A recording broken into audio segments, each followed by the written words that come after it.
Herkese merhabalar, kanalıma hoş geldiniz. Bugün sizinle birlikte file model bandana yapımını çalışacağız. Bandanamızda %100 pamuk merserize iplik kullandım. Sizler dilerseniz akrilik karışımlı iplikler de kullanabilirsiniz. Tığ numaram 3 milim. Bandanamın ölçüsü yaklaşık olarak 46 santim. Yükseklik uzunluğu da 24 santim. Bandanamızı uç kısmından başlayarak büyüterek ilerliyoruz. Yapımla alakalı tüm detay ve tüyoları video içerisinde yer verdim arkadaşlar. Bandanamızı bitirdikten sonra pul kısmını işliyoruz. Detaylı yapım videosuna geçmeden önce sizlerden de ufak bir ricam olacak. Hala daha kanalıma abone değilseniz abone ol butonundan ücretsiz bir şekilde abone olabilirsiniz. Destekleriniz benim için çok kıymetli. Bu videoya beğeni ve yorum yaparsanız da çok sevinirim. Bandanamı örmek için öncelikle şu uç kısmından başlayacağım arkadaşlar. Kenarlarda görünen su taşı örneğimiz var. Her iki kenarda da. Ortada ise zincirlerden oluşan bir file görüntüsü var arkadaşlar. Bandanayı istediğiniz boyutlarda örebilirsiniz. Elimdeki bu bandana bir yetişkin için ideal ölçüde bir bandana. Daha küçük bandana örmek isterseniz arkadaşlar bu şekilde mesela daha küçük boyutlarda bırakabilirsiniz. Kenardaki pullarını en son bandanamızı bitirdikten sonra yapıyoruz. Zincir çekip pulları yerleştirerek tamamlıyoruz. Yine kenarlarındaki ip bağcıklarını da en son yaparak tamamlıyoruz. Bandanamızda toplamda 26 tane pul var. Sizler dilerseniz daha fazla sayıda pul da yerleştirebilirsiniz. Bandanamızı öncelikle şu kısımdan başlayarak öreceğiz. Bunun için öncelikle sihirli halka yapıyorum. Çarpı işaretini gördüm. Tığımı yerleştirdim. Bir tane ilmek aldım. Daha sonra 1, 2, 3 zincir çektim. Hafiften halkamı çıkardım. Tığımın üzerine bir tane ilmek aldım ve halkamın içine geçip ilmeğimi çıkardım. Tığımda 3 ilmek varken diğer ikisini birlikte örerek ikili trabzan yaptım. Halkamı şu şekilde hafifçe kapatıyorum. Tekrar tığımın üzerine aldım. Aynı halkanın içerisine tekrar batıp ilmeğimi çıkartıp 1, 2 zincir çekiyorum. Tığımın üzerine alıp halkanın içerisine tekrar batıyorum. İlmeğimi çıkardım. Yine tığımda 3 ilmek varken 2 defa da çıkarak ikili trabzan ördüm. Tekrar tığımın üzerine aldım. Halkanın içerisine tekrar batıp bir ikili trabzan daha ördüm. Üzerine aldım ve bir ikili trabzan daha.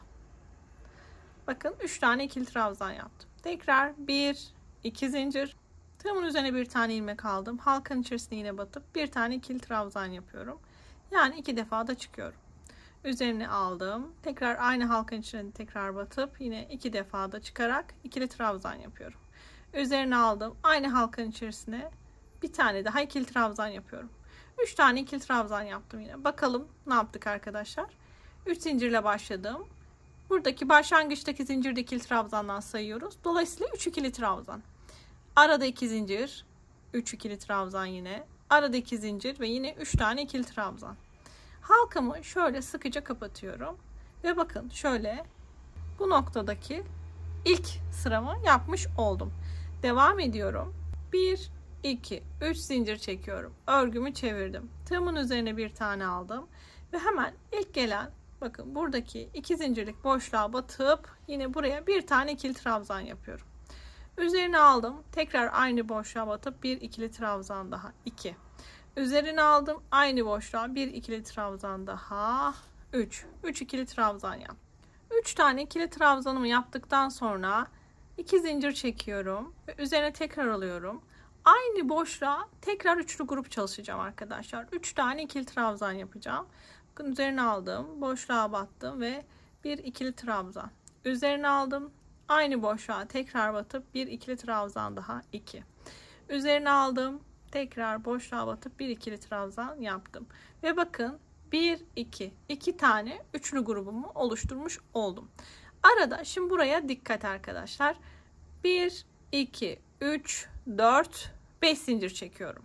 Bakın ilk filedeki birinci kısmı yapacağız. Birinci filemizi yapacağız. Şu noktadayım. 5 zincir çektikten sonra üzerine aldım ve ilk gelen bakın bir sonraki boşluğa batıp buraya bir tane ikili trabzan yaptım.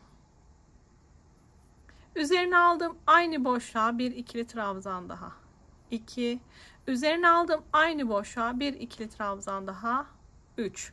Arada 1, 2 zincir, üzerine alıyorum. Aynı boşluğa tekrar batıp buraya yine üçlü gruplarımı örmeye başlayacağım. Bir tane ikili trabzan yaptım. Üzerine aldım. Aynı boşluğa bir ikili trabzan daha 2, bir tane daha 3. Bakın şöyle bir görüntü elde etmemiz gerekiyor. Arada 5 zincir ve üçlü gruplarım ayrı ayrı. Şimdi dikkat. 1, 2, 3 zincir çekiyorum. Bakın bu haldeyken şuraya artık batmıyorum. 3 zincir çekiyorum. Örgümü çeviriyorum. Tığımın üzerine alıp buradaki boşluğa hemen batıyorum ve ilk üçlü grubumu yine oluşturmaya başlıyorum. Bir tane ikili trabzan yaptım. Devam. Aynı boşluğa bir ikili trabzan daha. 2. Üzerine aldım. Aynı boşluğa bir ikili trabzan daha. 3. 3 tane ikili trabzan yaptım. 1, 2 zincir. Üzerine alıyorum ve boşluğa batıp yine 3 tane ikili trabzan yapıyorum. 1, 2 ve 3. Bakın su taşı olan kısmımı bitirdim bu sırada. Şimdi file kısmını yapacağım. Şimdi bandanamız her bir file sayısı bir sonraki sırada birer tane artıyor. Yani 1 daha sonra 1, 2 daha sonra 1, 2, 3. Bu şekilde birer birer artarak devam edecek. Dolayısıyla bir önceki sırada bir tane file yaptığımız için bu sırada 2 tane yapacağız. Hemen birlikte yapalım. 5 zincir çekiyorum. 2, 3, 4, 5. 5 zincir çektikten sonra buradaki boşluğa batıp buraya bir tane sık iğne ile bunu birleştiriyorum. Daha sonra yine 5 zincir. 1, 2, 3, 4, 5. Bu sefer tığımın üzerine bir ilmek alıp şimdi bu üçlü grupların arasındaki 2 zincirlik kısma batıp buraya 3 tane ikili trabzan yapacağım. İlkini yaptım. 1, devam. İkinci ikili trabzanım. 2, devam. Ve 3. Bakın 3 tane ikili trabzan yaptım. Arada 1, 2 zincir üzerine alıyorum. Aynı boşluğa tekrar batıp ikili trabzanlarımı örmeye başlıyorum. 1, devam. Bir tane daha 2, üzerine aldım ve yine aynı boşluğa bir ikili trabzan daha 3. Bakın şöyle bakalım.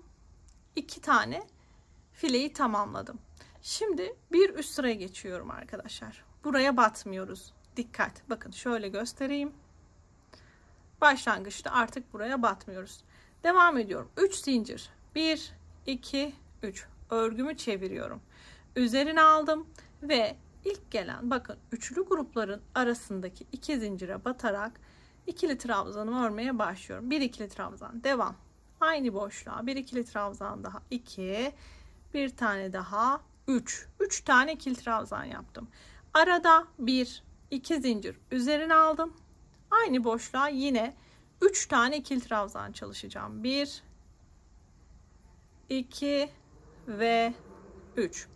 Bakın su taşını burada bitirdim. Şimdi ne yapacağım? Arada 3 tane filemizi yapacağız.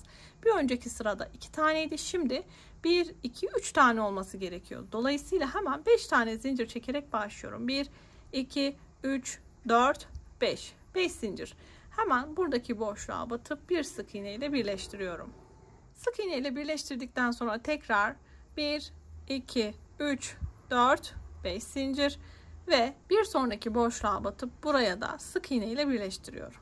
1, 2 boşluk oldu. Devam. Şimdi yine 5 zincir. 1, 2, 3, 4, 5. 5 zincir çektikten sonra üzerine alıyorum ve üçlü grupların arasındaki boşluğa batıp bir tane ikili trabzan yapıyorum. 1.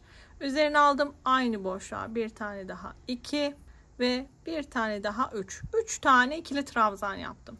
Şimdi ne yapıyorduk? 2 zincir çekiyorduk arada. Üzerine aldım ve üçlü grubumu örmeye yine başlıyorum. 1, 2 ve 3. Bakın üçlü grubumu tamamladım ve su taşını bitirdim. 1, 2, 3 zincir. Örgümü çeviriyorum. Üzerine aldım ve bakın boşluğa batarak yine bir tane ikili trabzan yapıyorum. İkili trabzanlarımı çıkartacağım. 2 ve 3. 3 ikili trabzan. 1, 2 aradaki zincir üzerine alıp aynı boşluğa tekrar batıp ikili trabzanıma başlıyorum. 1, 2 ve 3. 3 tane ikili trabzan. Şimdi bakın file kısımlarına geçeceğim. Dolayısıyla bakın bir önceki sırada 1, 2, 3'tü. Bu sırada 4. 4'e çıkartacağım. 1, 2, 3, 4, 5 zincir. Sık iğne ile bakın buradaki boşluğa sık iğne ile birleştiriyorum. Devam. Yine 5 zincir. 2, 3, 4, 5 ve boşluğa sık iğne ile birleştiriyorum. 2. Devam. 1, 2, 3, 4, 5 ve hemen boşluğa sık iğne ile birleştiriyorum. 3. Şimdi 1, 2, 3, 4 ve 5 üzerine alıyorum. Dikkat. Şimdi buradaki üçlü gruplarımın arasındaki iki zincirli kısma batıp ikili trabzan yapıyorum. 1. Devam. Aynı boşluğa bir ikili trabzan daha 2. Üzerine aldım. Aynı boşluğa bir ikili trabzan daha 3. Arada 1, 2 zincir. Üzerine alıyorum. Yine aynı boşluğa üçlü grubumu çalışacağım. 1, 2 ve 3. Bakalım arkadaşlar. Bakın şekillenmeye başladı bandanamız. Bu renk de çok güzel oluyor. Bakın şu şekilde 1, 2, 3, 4. 4 tane file. Şimdi bandanamız bu şekilde ilerliyor arkadaşlar. Bu şekilde büyüteceğiz. İstediğimiz uzunluğa gelene kadar çalışacağız. Kenarlarda su taşı örgümüz, ortalarda file. File kısımları dediğim gibi her bir sırada bir tane artacak. Kenarlarda yaptığımız işlemler ise birbiri ardına takip ediyor. 3 zincirle başlayıp hemen boşluğa bir üçlü grup, arada 2 zincir, tekrar üçlü grup, sonra 5 zincir çekip filemizi tamamlıyoruz. Kenara gelince de yine boşluğa ilk üçlü grup, arada 2 zincir, üçlü grupla sıralarımızı bitiriyoruz. İstediğimiz boyuta gelene kadar örelim. Kenarlarını birlikte yapalım. Bandanamızın su taşı ve file olan kısmını tamamladık. Hemen bu noktada sizler için de ölçü vermek istiyorum. Su taşı kısmından bakın şu kısımları saydığımız zaman 1, 2, 3, 4, 5, 6, 7, 8, 9, 10, 11, 12, 13, 14, 15, 16, 17, 18, 19, 20, 21, 22, 23, 24, 25. 25 tane bu şekilde bu kısımlarını sayarak kendinize bir ölçü oluşturabilirsiniz. İpliğinizin incelik ve kalınlık ayarına ve tığ numaranıza göre arkadaşlar yaptığımız ölçü değişkenlik gösterebilir. Bu noktada hemen sizler için de santim olarak da ölçüsünü vermek istiyorum. Başlangıç noktasındaki kısım bakın şu şekilde 43 santim. Ütülenmemiş halde yüksekliği de yaklaşık olarak 25 santim. Şimdi en son bakın ikili trabzanımı yapmıştım. Bu noktadan şöyle devam ediyorum. 5 zincir çekiyorum. 1, 2, 3, 4 ve 5. 5 zincir çektikten sonra bir tane pulumu alıyorum. Ve hemen şöyle tığımı arasından geçiriyorum. Daha sonra bir tane ilmek alıp buraya sık iğne ile bu pulumu sabitliyorum. Daha sonra yine 5 zincir çekeceğim. 1, 2, 3, 4, 5 ve bunu bakın şuradaki bir sonraki su taşının buradaki boşluğa batıyorum ve sık iğne ile bunu da sabitliyorum ve şöyle bir görüntü oluşuyor. Devam ediyorum. Yine 5 zincir. 1, 2, 3, 4, 5. Pulumu alıyorum. Tığımdan geçirdim. Bir tane sık iğne ile pulumu buraya sabitledim. Yine 5 zincir çekiyorum. 1, 2, 3, 4, 5 ve bakın bir sonraki su taşındaki bu iki zincirli boşluğa sık iğne ile sabitliyorum. Bu şekilde devam ediyoruz arkadaşlar. 4, 5 bir tane daha yapalım. Hemen pulumu alıyorum. Buraya sık iğne ile sabitliyorum. Tekrar 5 zincir. 3, 4, 5 ve bir sonraki su taşın tepe noktasına bu şekilde sık iğne ile birleştiriyorum. Tüm çevreye bu şekilde dönerek devam edeceğiz. Şimdi arkadaşlar başlangıç noktamıza geldim. Buraya kadar 12 tane pul kullandım. Başlangıç noktasında nasıl yapacağız onu da göstermek istiyorum. Aslında aynı işlemi devam ediyoruz. 5 tane yine zincir çekiyorum. Pulumu buraya sık iğne ile sabitliyorum. Yine 5 zincir. 2, 3, 4, 5 ve tam arkadaşlar bakın başlangıç noktasındaki sihirli halka yaptığımız noktaya batıyorum ve sık iğne ile buraya sabitliyorum. Ve bu köşeye kadar toplamda 13 tane pul yerleştirmiş oluyoruz. Şimdi kalan köşeden devam ediyorum. 1, 2, 3, 4, 5. Bakın başlangıç noktasındayım yine. Hemen pulumu buraya sık iğne ile sabitliyorum. Yine 1, 2, 3, 4, 5 zincir. Ve bakın ilk gelen su taşındaki buradaki boşluğa batıp sık iğne ile sabitliyorum. Ve bitişe kadar arkadaşlar devam ediyorum. Her iki tarafta da pulları tamamıyla bitirdim. Bandanamızda pulları da bitirdikten sonra şimdi kenardaki sık iğnelerini yapacağız. Bunun için öncelikle ilmek kaydırma yapıyoruz. Bakın şu noktada bitirdik. Şöyle ilmek kaydırma yaparak 1, 2, 3 tane ilmek kaydırma yaparak köşeye geliyorum. Bu noktada 35 tane zincir çekeceğim. 35 zincir çektikten sonra bu zincir sayısını sizler kısaltabilirsiniz. 30 zincir de çekebilirsiniz. Yine buraya bir tane pul yerleştiriyorum. Sık iğne ile yine sabitliyorum. Sabitleme işlemi yaptıktan sonra zincirimin üzerine sık iğne gideceğim arkadaşlar. Şöyle bir sıra sık iğne gidiyorum. Bir sıra sık iğne gittikten sonra ilmek kaydırmayla, yani arkadan ilmeğimi alıp tığımın arasından geçirerek ilmek kaydırma, ipliğimi böyle sıkılayıp bu noktada ipliğimi kesiyorum. Kalan ipliğimi içeriden gizleyerek yürüteceğim. Şimdi diğer kısma da aynı işlemi uygulayacağız. Hemen şöyle ipliğimi parmağıma sardım. Bir tane ilmek alıp sıkıladım ve aldım örgümü.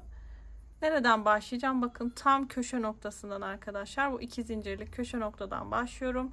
İlmeğimi aldım. İlmeğimin arasından geçirip ilmek kaydırma yaptım. Bu noktada da yine bir önceki işlemin aynısını yapıyorum. 35 adet zincir çekiyorum. Bir pulu bakın sık iğne ile sabitleyip zincirimin üzerine sık iğne ile geçirerek buradaki diğer kısmı da tamamlıyorum. Yine ipliğimi kopartıp içerisinden yürüterek gizleyeceğim. Bandanamızın bu şekilde tiril tiril durması için pullar hariç diğer kısımlarını bir ütü yardımıyla buhar vererek ütüleyeceğiz. Araya bir tülbent koyarak ütüleyebilir veya elinizde dikey buharlı ütüler varsa onlarla ütü yapabilirsiniz. Evet, bakın buharlı ütüsünü de tamamladıktan sonra bandanamız kendini daha bir belli etti. Çok şık, çok zarif bir bandana örmüş olduk birlikte. Böylece bir projenin daha sonuna gelmiş olduk. Kanalıma hala daha abone değilseniz abone ol butonundan ücretsiz bir şekilde abone olabilirsiniz. Destekleriniz benim için çok kıymetli. Bu videoya beğeni ve yorum yaparsanız da çok sevinirim. Bir başka tarif projesinde görüşmek üzere. Herkese keyifli çalışmalar diliyorum. Hoşça kalın.